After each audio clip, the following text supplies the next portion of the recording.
안녕하세요. 이제 종합소득세 신고하셔야 되는 분들은 많이 하셨을 것 같고요. 며칠 안 남았는데 아직 안 하신 분들은 조금 더 신경을 쓰셔가지고 하기를 바라겠습니다. 제가 종합소득세 관련해서 셀프로 신고하는 영상들을 이제 만들면서 사업소득이 있으신 분, 근로소득이 있으신 분들도 그렇고 종합소득세를 신고하셔야 되는 분들의 경우의 수가 굉장히 많거든요. 그러니까 여러 가지 경우가 있다 보니까 가장 일반적이고 가장 많은 경우를 예시로 들면서 설명을 하는데요. 그거 외에 이제 다양한 경우들에서 신고를 하시다 보니까 영상에서는 설명하지 않은 부분들이 이제 간혹 막히는 경우들이 있거든요. 그래서 이제 질문들을 많이 해주시는데 여기 댓글에서 질문하시는 것도 그렇고요. 그다음에 메일로 질문하시는 것도 그렇고요. 저한테 이제 개인적으로 업무상 질문하시는 것들도 그렇고요. 이제 그런 것들 중에 이제 몇 가지를 골라서 Q&A라고 한번 만들어 봤어요. 그래서 신고를 하시다가 혹시 이러한 상황들에 처한 분들이 계실 것 같아서 참고를 하시라고 일단 만들어 봤고요. 이게 전체적으로 다 궁금하신 내용들을 커버할 수 있는 영상은 아닐 것 같은데 그래도 그 중에 질문 횟수가 많은 것들을 좀 추려 가지고요 만들어 봤으니까 종합소득세 신고하시는데 도움이 되셨으면 좋겠습니다.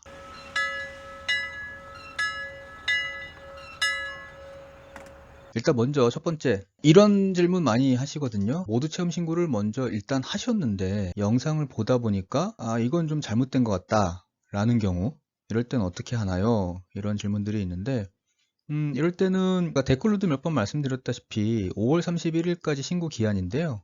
5월 31일까지는 몇 번을 신고하셔도 상관없어요. 그래서 계속 재신고를 계속 하셔도 마지막에 신고한 게 결국에는 최종 신고서가 되거든요. 그러니까 뭔가 이상한 게 있으시면 다시 재계산 하셔가지고 얼마든지 다시 신고하셔도 되니까요.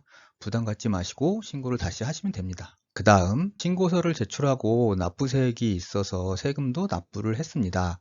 그런데 재계산을 해보니 환급이 됩니다. 신고는 다시 하면 된다고 하셨는데 이미 납부한 세금은 어떻게 하나요? 이걸 이제 과다 납부했다 그러는데 이 과다 납부하게 되면 이제 신고는 재신고로 해가지고 나중에 신고한 게 들어가면 그 신고한 것과 납부한 세금이 안 맞잖아요. 그러면 과다 납부한 세금은 돌려줍니다. 돌려주는데 바로는 아닐 거고요. 한 6월은 아마 지나가야 되지 않을까요, 보통은? 그리고 이제 보통의 경우는 홈택스 상에 환급계좌 등록이 되어 있으면 그 홈택스에 환급계좌 등록하는 메뉴가 있거든요. 그 환급계좌가 등록이 돼 있으면 거길로 아마 환급이 되고요. 안 그러면 통지서를 보내주거나 하는데 혹시 그런 통지나 환급이 안 되면 관할세무서에 소득세 담당하시는 담당자분을 찾아가지고요. 전화 통화를 한번 해서 상담을 해 보시기를 권해드리겠습니다. 그리고 작년에 이직을 했습니다. 연말정산도 이미 했고요. 그런데 왜 종합소득세 신고를 하라고 통보를 하는지 모르겠다는 거죠. 이런 질문들도 많이 하세요. 뭘 잘못했다기보다는요, 아마 연말정산을 각각 했을 거예요. 그러니까 이직을 하셨는데 전 직장 거를 갖다가 현 직장에다가 제출을 하고 현 직장에서 아마 통합해가지고 연말정산을 안 했기 때문에 날라왔을 경우가 많았을 거예요. 표준세액공제가, 이거는 그 홈택스에서 그 신고하실 때 표준세액공제가 화면엔 제가 그 예시로 설명할 때는 13만 원이 표시되어 있는데 본인이 할 때는 이제 0원으로 되어 있다는 거죠. 그래서 이제 그 화면을 보고 13만 원으로 다시 입력을 하면 그게 나중에는 다시 또 0원으로 돼요. 뭐가 문제인가요? 이렇게 하셨는데 요거는 이제 표준세액공제하고 다른, 그러니까 특별소득공제, 보험료, 의료비, 교육비, 이런 특별세액공제, 기부금, 이런 것들하고 이제 두 가지를 비교해서 많은 쪽 거를 쓰게 돼 있거든요. 아마도 이런 경우는 다른 쪽에 공제 금액이 더 컸기 때문에 이게 0원이 됐을 거고요. 아마 확인해 보시면 될 것 같습니다. 작년에 이중 근로소득이 있었습니다. 그런데 각 회사마다 연말정산할 때 모두 환급을 받았습니다. 그런데 왜 종합소득세 신고를 하니 세금을 더 내라고 할까요? 이거는 직장 두 군데에서 각각 연말정산을 한 경우에 이제 이런 케이스가 있는데 이거는 이제 공제 항목들을 중복해서 받았을 가능성이 커요. 그래서 원래는 두 개 직장 거를 하나로 합쳐가지고 한 번에 연말정산을 하면서 공제 항목들도 한 번에 하나씩만 들어가야 되는데 이게 두 개 직장으로 하다 보니까 예를 들어서 인적 공제, 본인 공제나 이런 것들이 양쪽으로 각각 들어가게 되면 결국에는 공제를 두 번 받게 되는 경우가 돼버리거든요. 이제 이렇게 되면 종합소득세 신고할 때 공제 2번 받았던 걸 1번밖에 되다 보니 당연히 이제 세금이 나올 수밖에 없고요. 근데 이 경우에도 연말정산이 완전히 제대로 됐다라고 보기 힘든 경우들이 있기 때문에 공제 항목들은 꼼꼼히 한 번씩 챙겨서 신고를 하셔야 되고요. 간편정보를 작성하고 있습니다. 그런데 경비가 많아서 소득 금액이 마이너스 납니다. 이러면 안 되는 거 아닐까요? 왜 안 되죠? 소득 금액이 0이 될 때까지만 비용을 넣으면 될까요? 그러니까 뭐 예를 들어서 매출이 100만 원인데 경비는 120만 원이다. 뭐 이러면 당연히 소득 금액이 마이너스 20만 원 나겠죠. 근데 이제 어색한 거죠. 소득 금액이 마이너스라는 숫자가. 그래서 경비가 많아도 100만 원까지만 넣어서 0이 될 때까지만 한다. 그러니까 이러시면 안 되고요. 마이너스 나면 그러니까 뭐 이게 사실과 다른 게 아니잖아요. 그러니까 마이너스가 나면 마이너스가 나는 대로 입력을 하시고요. 이렇게 해서 마이너스가 난 금액은 제가 다른 영상에서 설명을 한번 드렸는데 2월 결산금란에 그 기록을 해 놓으시면 내년에 이익이 났을 때 소득금액이 플러스가 났을 때 거기서 이제 공제가 되니까 그것도 고려를 해가지고 진행을 하시면 좋을 것 같아요. 간편장부로 신고하고 있습니다. 신고할 때 간편장부도 함께 제출해야 하나요? 아니요, 제출하실 필요 없어요. 간편장부는 보관만 하시고요. 신고하실 때 거기에 첨부로 하실 필요는 없어요.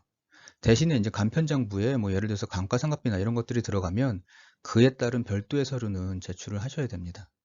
이 질문 되게 많으신데요. 홈택스로 이제 본인이 신고하는 중인데 뭐가 안 떠요, 뭐가 안 불러와져요, 어떻게 해야 되나요? 이런 질문들을 많이 하시는데 이거는 제가 알 수가 없어요. 그 홈택스 신고하시는 분의 화면을 제가 볼 수도 없고요. 또 중요한 거는 그 홈택스 시스템을 뭐 저희가 잘 아는 것도 아니라서 이게 왜 안 뜨는지 왜 안 불러와지는지 이유는 뭐 알 수가 없고요. 이런 경우는 안 불러와지면 그 신고도움 서비스나 기재돼 있는 금액을 쳐가지고 입력해가지고 신고하시면 돼요. 이 질문도 또 몇 분이 질문하시던데 작년에 종합소득세를 올해 잘못한 걸 알은 거죠. 종합소득세 올해 거를 신고하다 보니까 똑같은 걸 작년에 잘못 신고한 걸 지금 아신 거예요. 그러면 이번 신고할 때 반영하면 되나요? 하시는데 이미 신고 기한이 지난 거는 요번에 신고할 때 반영하는 건 아니고요. 이렇게 하시면 안 되고 잘못한 게 있다 그러면 지난 거죠. 과거 거는 경정청구나 수정신고를 통해서만 바로 잡으셔야 됩니다. 경정청구나 수정신고 방법에 대해서는 제가 종합소득세 신고기한 올 말일이 끝나고 나서 다시 한번 설명을 드리는 영상을 해볼게요. 연말정산에서 이미 공제해야 할 항목들을 다 공제받았어요. 그럼 이번 신고에서는 공제 안 받은 항목들만 공제해야 하나요? 아니죠. 이게 지금 연말정산에서 했다는 거는 상관이 없고요. 이 연말정산에서 들어간 수익금액, 그러니까 근로소득이죠. 근로소득이 종합소득세 신고할 때도 역시 수익금액에 똑같이 들어가 있기 때문에 그때 공제했던 항목들도 똑같이 요번에 다시 공제에 넣어서 계산을 하셔야 됩니다. 남편은 직장인입니다. 그리고 부인은 사업소득이 있으시고요. 남편이 연말정산할 때 자녀세액공제를 받았는데 제 종합소득세 신고할 때도 받을 수 없죠. 네. 자녀세액공제는 한쪽에서 받았으면 다른 쪽에서 받으시면 안 돼요. 작년에 사업이 잘 안 돼서 번 거보다 경비가 더 많아서 실제로 마이너스였습니다. 그렇죠. 작년에 사업 안 되시는 분들 많죠. 근데 국세청은 세금을 내라고 보내올 수 있죠. 이거는 그 간편장부라도 작성을 하셔야 돼요. 그러니까 국세청이 알고 있는 거는 그 번 거예요, 번 거. 그러니까 수익금액. 그 매출만 국세청은 알고 있고요. 그리고 국세청은 그 매출에서 그 단순경비율이 됐던 기준경비율이 됐던 그 경비율만 곱해가지고 소득금액을 산출하거든요. 근데 그 경비율이 100%가 될 수가 없어요. 그래서 예를 들어서 100만 원을 벌었다 그러면 경비율이 뭐 80%라 그러면 20%는 남았다고 생각을 하고 거기에 세금을 계산해서 보내오는 거라 뭐 이거는 뭐 억울해하실 필요는 없고요. 간편정보를 작성하셔가지고 수익금액하고 지출한 경비들을 다 넣어서요. 그 마이너스 난 상태로 간편정보 작성해서 신고하시면 됩니다.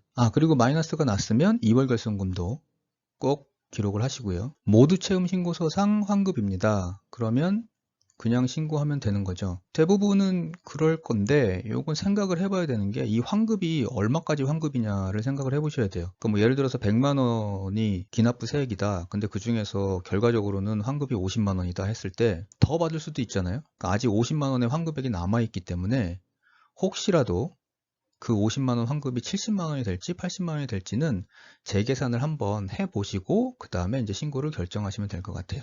어떤 사업을 하고 있습니다. 매출에 비해 경비가 별로 없습니다. 그래서 세금이 많이 나오는데 간편장부를 작성해서 경비율을 한 50%로 맞추려고 합니다. 문제가 없을까요? 문제가 있죠. 이게 댓글은 아니고요.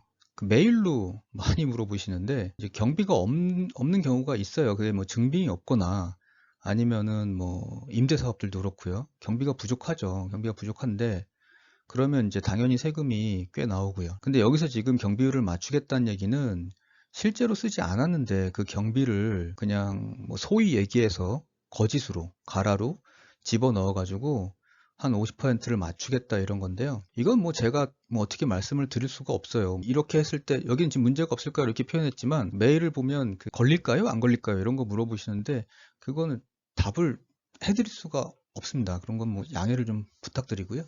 이걸 누가 알겠어요. 이 뭐 50% 했다고 걸리고 30%로 하면 안 걸리고 뭐 이런 건 기준이 없다 보니까 뭐 명확한 답변을 드릴 수가 없죠. 2월 결손금 명세서 작성 화면이 있는데 무엇을 작성하라는 건가요? 이게 있죠. 그 뭐 종합소득세 신고하다 보면 넘어가고 하다 보면 그 소득 명세서 작성하고 그 뒤에 보면 2월 결손금 명세서 있거든요. 요거는 이제 장부를 만들었을 때 그러니까 보통 이제 복식부기는 세무사 사무실에서 하니까 이제 여러분들은 보통 간편장부를 많이 하시는데 간편장부에서 이제 마이너스가 났을 때 그 마이너스를 여기 2월 결승금 명세서에 작성을 하라는 거예요.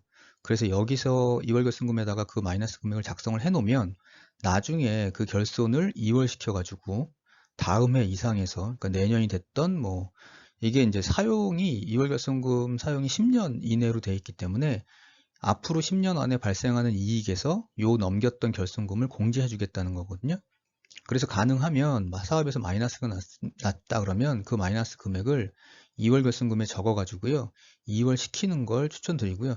요거는 제가 그 공실이었던 임대사업자님들 뭐 이렇게 제목을 정해 놓은 게 있어요. 거기에 2월 결승금 설명을 해 놨으니까 그 부분을 좀 참고하시면 될 것 같고요. 2월 결승금은 제가 생각할 때는 좀 중요해요. 마이너스 사업에서 마이너스가 난 경우 특히나 지금 코로나나 이런 것들로 인해서 사업이 잘 안 되시는 경우들 되게 많았었거든요. 사업자분들 중에. 이러신 분들 결손 났으면 그거 꼭 적어 두셨다가 내년 이후에 경기 풀리고 나서 이익이 났을 때 거기서 이제 공제를 받으면 세금을 많이 줄일 수 있으니까 이 부분은 꼭 그 챙겨가지고 적고 넘어가실 수 있도록 하시는 게 좋습니다. 가능하신 분들은. 이것도 많으신데요. 이게 제가 죄송한 말씀이지만 간편장부를 제가 직접 만든 게 아니라서 저도 아는 분한테 받아서 쓰다 보니까 제가 마음대로 이거를 막 배포를, 그러니까 뭐 그게 어렵거나 중요하거나 이건 아닌데 그래도 이제 제 입장에서는 마음대로 배포를 못 해드리니까 뭐 이런 거 부탁하시는 분들 많은데 이제 일단 죄송한 말씀을 드리고요. 이제 대신에 이게 간편정보 같은 경우에는 이 엑셀 소식을 공유해 주신 분들 되게 많아요. 네이버나 뭐 유튜브나 이런 데 검색하시면 공유하시는 분들 많으니까 일단은 그런 분들 거를 일단 쓰시면 제가 이제 시간이 날 때 만들어서 내년 종합소득세 신고 때는 꼭 공유를 해 드리도록 하겠습니다. 간편정보 작성할 때 감가상각비는 못 넣는 건가요? 이 질문도 많이 하시는데요. 간편정보 작성하시다가 왜냐하면 감가상각비 금액이 이제 클 수 있거든요. 감가상각비는 제가 그 한번 간편정보 할 때 설명을 드렸고요. 특히나 건물이나 이런 것들은 양도소득세도 고려를 해야 되기 때문에 임대사업자분들 말씀을 드리는 거죠. 그래서 그 양도소득세를 고려하게 되면 일단 저는 뭐 조심스럽지만 감가상각비를 안 넣는 걸 추천을 좀 드리고요. 이건 뭐 선택의 문제예요. 앞으로 뭐 얼마나 오를 거냐, 얼마나 양도 차익이 생길 거냐 이런 것들을 고려해 봐야 되는데 여튼 그렇고요. 그 다음에 차량 같은 경우에는 이 차량이 업무용이냐, 비업무용이냐, 소형 승용차냐, 아니면 뭐 9인승 이상이냐, 경차냐 이런 것들에 대한 기준마다 다 다르고요. 그 다음에 이걸 정률법으로 할 거냐, 정액법으로 할 거냐 뭐 이런 것들도 생각을 해야 되고 그 다음에 차량 같은 거는 감가상각비를 넣으려고 하면 일단 먼저는 감가상각비 조정 명세서를 작성해서 그거 역시 그 간편장부를 제출하지 않더라도 감가상각비 조정 명세서는 제출을 해야 되거든요. 그러면 이제 계속 관리를 해줘야 되고 그리고 잘 아시다시피 이 차량에 대한 감가상각비 비용에 대해서 늘려면 그 한도 조정도 좀 해줘야 되고요. 왜냐하면 법인들 그 고가 승용차들 잡는 회사 명의로 잡는 것 때문에 제한이 있거든요. 1년에 1,500만 원 뭐 이렇게 전체 비용을 제한을 주는 것 때문에 그 한도도 계산을 하셔야 돼요. 그래서 감가상각비는 넣을 수 있어요. 넣으면 되는데 그런 좀 검토도 해야 되고 조심도 해야 되고 하는 것들이 있으니까 신중히 생각해서 넣으실 수 있도록 하시면 좋겠다라는 거고요. 간혹 그 감가상각비 계산을 저한테 해달라고 메일로 보내시는 분들 계시는데 이건 못 해드리는 게 이게 해드리고 싶어도 못 해드려요. 그러니까 어떤 상황인지 사업이 어떤 목적의 사업인 건지 그리고 이게 업무용인지 비업무용인지 뭐 이런 것들 다 알아야 되기 때문에 그게 이렇게 원격으로 해드릴 수가 없어요. 그러니까 그런 것도 역시 양해 말씀을 좀 드리고요. 제가 직접 종합소득세 신고하는 것과 세무사한테 맡기는 것의 차이가 있을까요? 이게 있을 수도 있고 없을 수도 있죠. 그러니까 뭐 원칙적으로는 이게 뭐 수익 금액하고 그다음에 사용되는 경비 그리고 기준 경비율, 단순 경비율은 다 정해져 있기 때문에 누가 해도 종합소득세 결과는 똑같아야 돼요. 똑같아야 되는데 아무래도 세무사들은 전문가고 그다음에 이제 직접 하시는 것보다는 좀 더 많은 꼼꼼함이 있기 때문에 좀 더 꼼꼼하게 챙기는 건 있겠죠. 근데 원칙적으로는 그 세금의 차이는 있지가 않죠. 있어도 안 되고. 예. 저는 XXM, 예, 저는 그 직업을 말씀하시는 거예요. 뭐, 저는 뭐 임대사업자입니다. 저는 뭐 화물 운송업자입니다. 저는 뭐 치킨집을 하고 있습니다. 뭐 이런 것들을 말씀드리는 건데, 뭐 이렇게 쓰시고, 저 같은 경우에는 종합세 신고를 어떻게 해야 하나, 이렇게 물어보시는데, 이거를 답을 어떻게 드려야 하죠? 라는 생각을 제가 자주 합니다. 이게 답은 똑같아요. 신고도금 서비스나 아니면 종합소득세 신고 안내문을 받으신 거에 보면 유형이 나와 있고요. 그리고 그 밑에 보면 그 간편장부 대상자인지 복식부기 의무자인지 뭐 나와 있을 거고 그 옆에를 보면 단순 경비율인지 기준 경비율인지 나와 있기 때문에 각각의 처한 상황에 따라서 종합소득세 신고를 하셔야 되거든요. 근데 뭐 제가 이 질문, 이 직업명만 듣고서는 어떤 유형인지 그게 장부 작성 의무가 어떤 건지 경비율이 어떤 걸 적용하는 건지 알 수가 없거든요. 그래서 원하시는 답변을 드릴 수는 없고요. 단지 뭐 그냥 그렇게 설명을 드리고 있어요. 신고 안내문을 보셔라. 신고도움 서비스를 보시면 거기에 뭐 유형이나 의무들이 나와 있으니까 그거대로 찾아가지고 제 영상들 보시고 신고를 하시면 된다 이렇게 하고 있고요. 자, 이렇게 해서 그 일반적으로 필요한 것들에 대해서는 이제 가장 많이 필요한 것들에 대해서는 영상으로 설명을 드렸고요. 그 다음에 그 외적으로 궁금하신 것들에 대해서들 중에 그러니까 질문들 중에 좀 추려가지고요. Q&A로 좀 참고하시라고 말씀을 좀 드렸습니다. 자, 종합소득세 신고 얼마 안 남았는데 그 아직 안 하신 분들은 잘 하셔가지고 세금 절감 많이 하시기를 바라겠습니다. 자, 감사합니다.